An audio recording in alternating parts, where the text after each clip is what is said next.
Greetings, horror aficionados. FiOth here, and this is our newest Honest AF review. This time we're dealing with DAYMARE 1994, the prequel to DAYMARE 1998, a project that spurred from the creation of the unofficial Resident Evil 2 remake after the creators got a cease and desist by Capcom.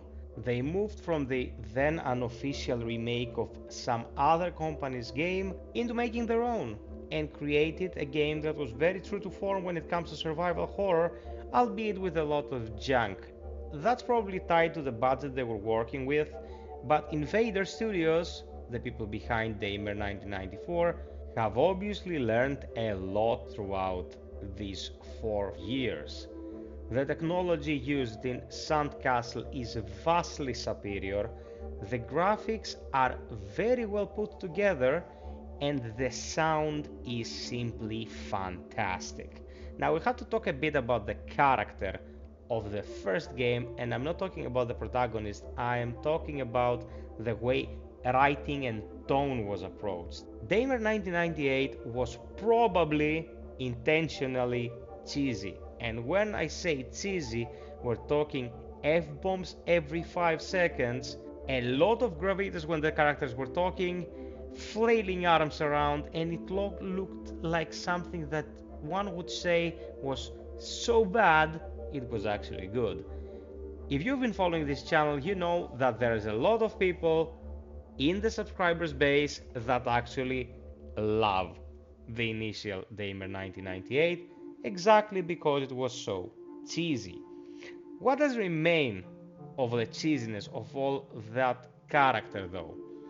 DAYMARE 1994 plays it straight for the most time. It is a much more serious game and doesn't rely on the cheesiness as much, although it includes a lot of swearing and a lot of violence that is obviously tied to the survival horror experience. There won't be as many scenes in this one that you'll feel like someone's either pulling a prank on you or something was done really unprofessionally.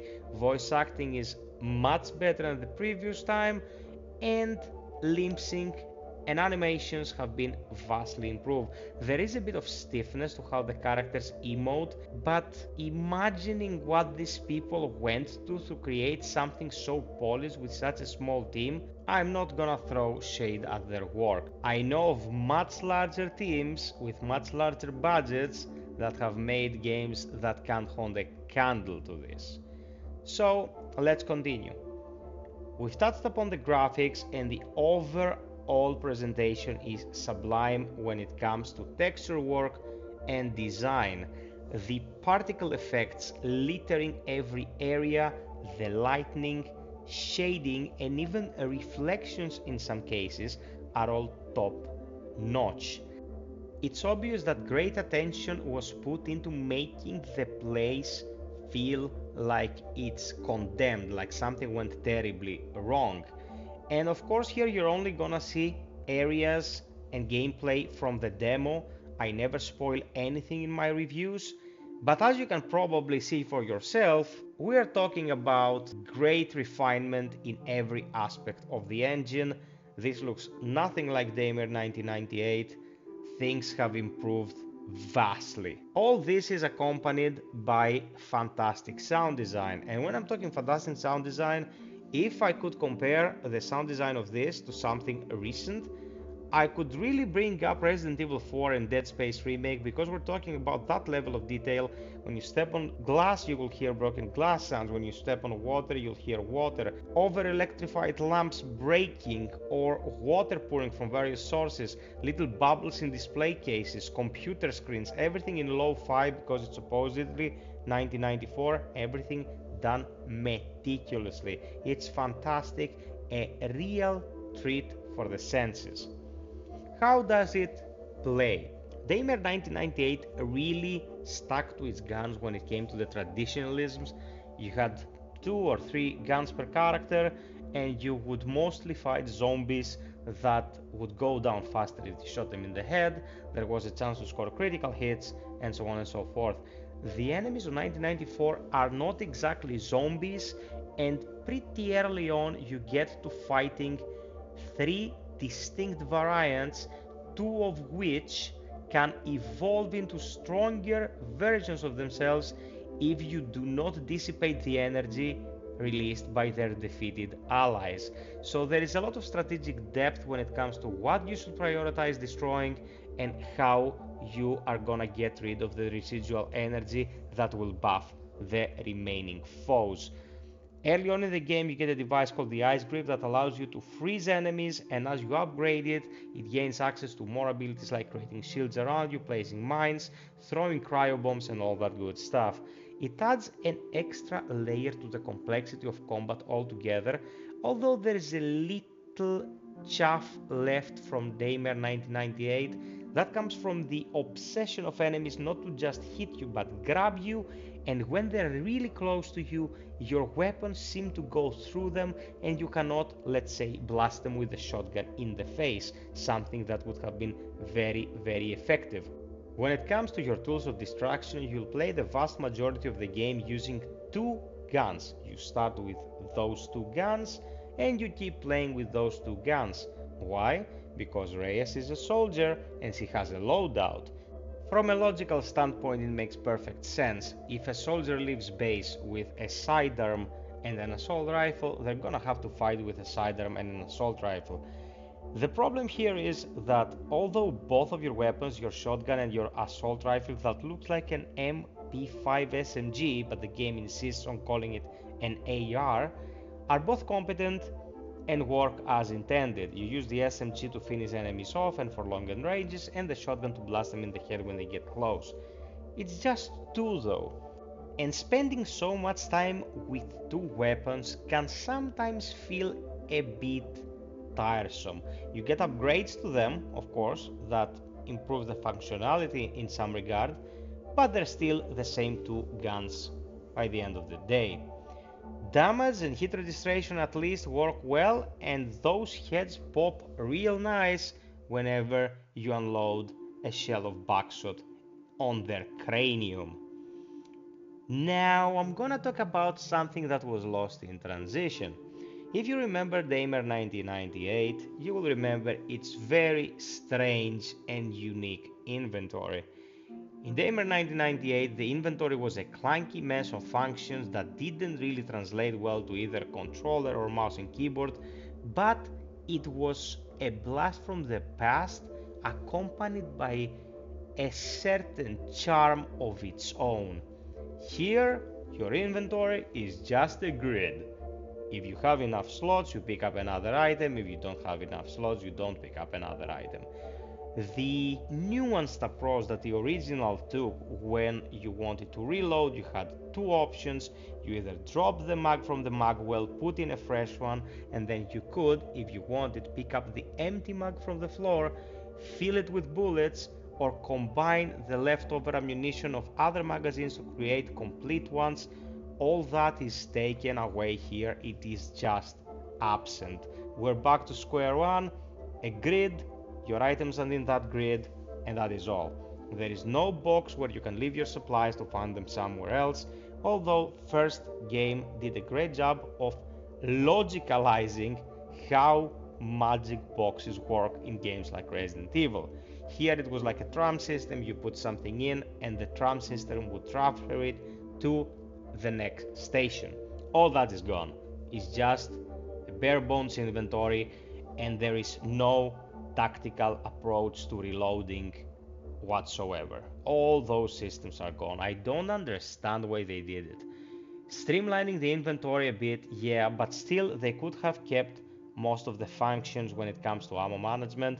And of course, the reloads, man, that was such a staple of the first game, such a unique approach to combat. Then again, here we're dealing with two weapons. For most of the time, what you will do is reload the SMG ammunition to the SMG and the shotgun cells into the shotgun. And that's pretty much it. I don't know if they felt like that would be too much work for no reason, but I don't agree with the approach taken here. It's very bare bones. It goes beyond optimization. it's a bit lazy. Now, when it comes to what you're doing in this game, Daymare 1998 was a great surprise back in the day. It started so wackily and so over the top, we mostly assumed it was gonna be bullshit. Some zombies are going to escape into the city situation. But man, by the end of that game, I was scratching my head at how multi-layered the story they had written was. And here they do pretty much the same thing. They start to explain how we got to the state that we find ourselves in. We go in medias res once again in a scenario that we know pretty much nothing about, and for the vast majority of the duration, you will keep wondering just what the hell is happening here. It holds your attention. The payout,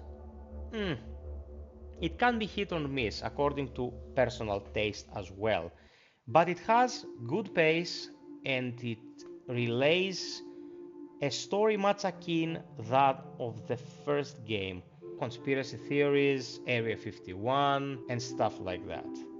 If you're into that sort of thing, unethical experiments and what they lead to, you're gonna feel right at home with this. It also continues to build on its world lore with Hexacore and Hades, and I think Invader has really invested a lot of effort into creating a universe they can keep exploring in future games, and I am pretty sure they can approach this universe in games other than survival horror. It seems to be stuffed with things they can keep building upon. Now, longevity, balance, nuance, and overall gameplay. Puzzles have been simplified a lot. There were some real head scratchers in the first one, but in the age of Call of Duty and Fortnite, I suppose there is not much space for games with intricate puzzles. That was a disappointment.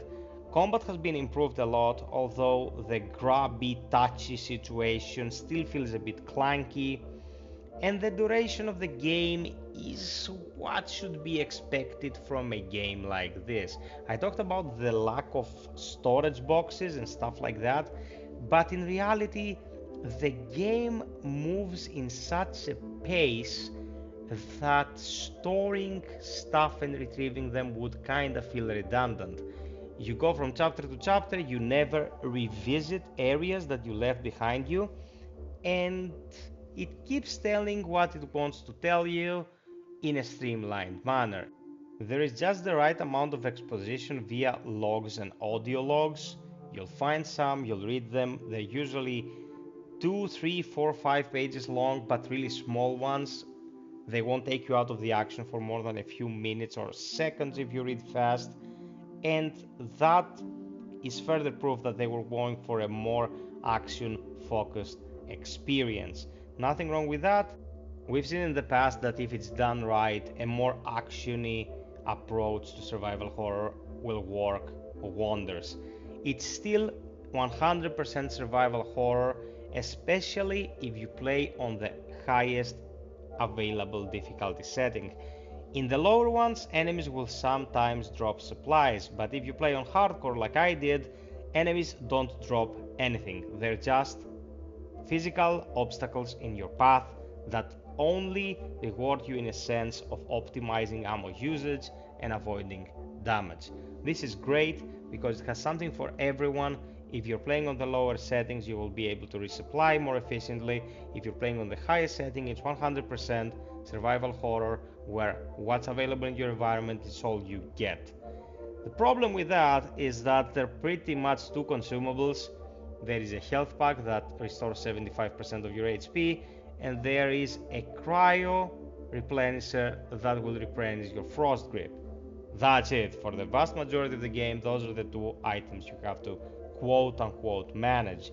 And I say quote unquote because since you cannot leave them anywhere and you have finite space in your inventory, sometimes you'll just leave stuff and keep moving forward. We're literally talking two types of ammunition, one for the SMG and one for the shotgun, and two consumables, one for the cryo grip and one kind of healing item. You will also be carrying a cable to hack and the occasional key item. That is pretty much it. It is a very straightforward approach to the gameplay that they did here. It doesn't have the back and forth that 1998 did, but I suppose they took the criticism a bit too harshly.